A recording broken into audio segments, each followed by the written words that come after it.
Pernah kepikiran gak sih, kenapa ada produk AI yang rasanya kayak sulap, tapi banyak juga yang gagal total? Nah, kuncinya itu ternyata bukan di teknologinya, tapi di resepnya. Berdasarkan buku Successful AI Product Creation, kita bakal bongkar sebuah kerangka kerja yang bisa mengubah pengembangan AI dari yang tadinya cuma soal seni menjadi sebuah ilmu yang lebih pasti. Oke, kita mulai dari sini. Teknologi AI itu kan ada di mana-mana ya, dan makin gampang buat diakses. Tapi ada yang aneh kan? Kalau teknologinya udah sebanyak ini, kenapa produk AI yang benar-benar hebat dan berguna itu rasanya langka banget? Sebenarnya masalahnya di mana sih? Nah, ini dia nih poin kuncinya. Masalahnya itu bukan di algoritmanya, bukan juga di komputernya yang kurang kencang. Tantangan sebenarnya, seperti yang dijelasin di buku ini, adalah karena kita nggak punya semacam pendekatan yang sistematis. Bahannya sih udah ada semua, tapi resep buat ngeraciknya, itu yang seringkali nggak ada. Oke, jadi buat nemuin solusinya, kita mesti ubah dulu cara mikir kita. Soalnya, bikin produk AI itu beda banget sama bikin software biasa. Ini bener-bener permainan baru, aturannya juga baru. Nah, di buku ini ada analogi yang keren banget. Coba bayangin deh, software tradisional itu kayak ngerakit furnitur. Ada buku panduannya kan? Ikutin aja langkah 1, 2, 3, pasti jadi. Hasilnya bisa ditebak, selalu sama, dan deterministik. Nah kalau AI, itu beda. Ini lebih kayak ngajarin murid di sekolah. Kita nggak bisa kasih dia setumpuk aturan kaku, terus berharap dia ngerti. Kita kasih dia contoh-contoh, terus dia belajar sendiri buat ngenalin polanya. Goalnya itu bukan cuma biar dia bisa ngikutin perintah, tapi supaya dia bisa benar-benar paham, bisa beradaptasi, dan akhirnya bisa ngambil keputusan pinter pas ketemu situasi yang belum pernah dia lihat sebelumnya. Terus gimana dong cara kita ngadepin ketidakpastian ini? Jawabannya ternyata bukan nambahin teknologi lagi, tapi justru nambahin struktur. Dan buku ini nawarin solusi yang mantep banget. Sebuah framework yang emang dirancang khusus buat AI. Framework ini tuh dibangun di atas 3 pilar utama. Pilar pertama itu fondasi strategis. Di sini nih kita mulai dari pertanyaan paling penting, kenapa kita bikin ini? Fokusnya ke masalah bisnis, bukan teknologinya dulu. Terus yang kedua, implementasi dan integrasi. Nah, ini bagian teknisnya. Gimana caranya kita bawa ide dari konsep jadi produk beneran? Dan yang ketiga, ini yang sering banget kelewat, yaitu keunggulan berkelanjutan. Gimana caranya kita mastiin produk ini tetap keren dan relevan buat jangka panjang? Yuk, kita bedah satu-satu. Oke, kita mulai dari pilar pertama ya. Kesalahan paling umum, dan ini sering banget terjadi, adalah orang mulai dari teknologinya, bukan dari masalahnya. Wah, ada AI keren nih, kita bikin apa ya? Itu kebalik. Proyek AI yang beneran sukses itu selalu berangkat dari tujuan bisnis yang jelas banget. Artinya, kita harus disiplin banget di awal. 1. Masalah bisnis apa sih yang sebenarnya mau kita beresin? 2. Siapa aja yang bakal kena dampaknya nanti? Dan yang paling penting nih, setelah kita paham semua itu, baru deh kita tanya, emang AI ini solusi yang paling pas?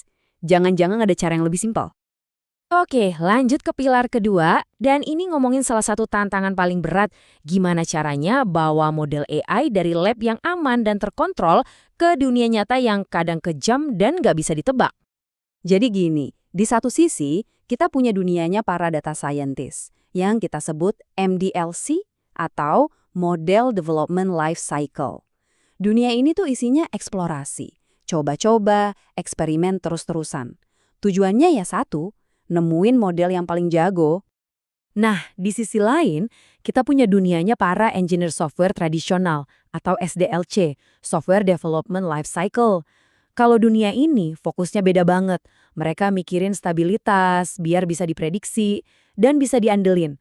Pokoknya bikin software yang kokoh dan anti-error. Nah, di sini nih masalah utamanya muncul. Tantangan terbesarnya itu gimana caranya nikahin dua dunia ini.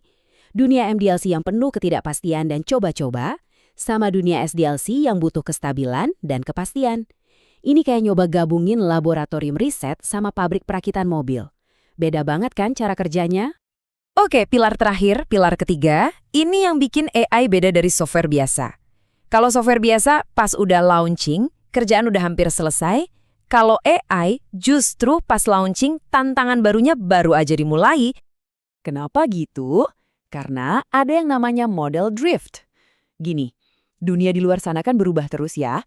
Nah, data yang ditemuin si model AI di dunia nyata lama-lama bakal beda sama data pas dia sekolah atau dilatih dulu. Hasilnya, model yang tadinya pinter banget, pelan-pelan jadi, ya, agak lemot atau nggak seakurat dulu. Coba bayangin skenario ini ya. Kamu baru aja rilis model AI kamu. Performanya, gila, keren banget. Akurasi 95%, presisi 92%. Semua orang senang. Proyeknya dianggap sukses besar. Tapi, tanpa kita sadari, di belakang layar, si model drift ini mulai beraksi diam-diam. 6 bulan kemudian, jeng-jeng, ternyata performanya udah anjlok. Akurasinya turun jadi 75%.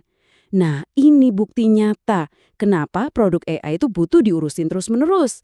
Ini bukan proyek yang sekali jadi, terus tinggalin. Nggak bisa. Jadi buat apa sih kita repot-repot ngikutin semua proses ini? Dari strategi, implementasi, sampai maintenance. Apa tujuan akhirnya? Ternyata tujuannya itu lebih besar dari sekedar bikin produk yang lebih bagus. Ini tentang membuka cara pandang baru.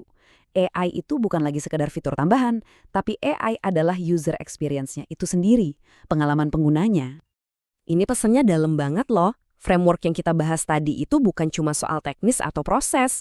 Ini tentang pergeseran cara pandang yang fundamental. Kita nggak lagi ngelihat AI sebagai sesuatu yang ada di dalam produk, tapi kita mulai melihat AI sebagai cara kita berinteraksi sama produknya. Kita nggak lagi cuma kasih perintah klik ini, ketik itu, tapi kita berkolaborasi. Kita ngobrol sama mesin yang benar-benar ngerti apa yang kita mau, bahkan sebelum kita bilang. Dan ini membawa kita ke sebuah pertanyaan terakhir yang bikin mikir. Kalau kita udah berhenti mikirin AI sebagai fitur dan mulai ngelihat AI sebagai fondasi baru buat interaksi, wah, kemungkinannya jadi nggak terbatas. Pertanyaannya adalah, dengan antarmuka baru yang super canggih ini, kira-kira hal keren apa lagi ya yang bakal kita ciptain selanjutnya?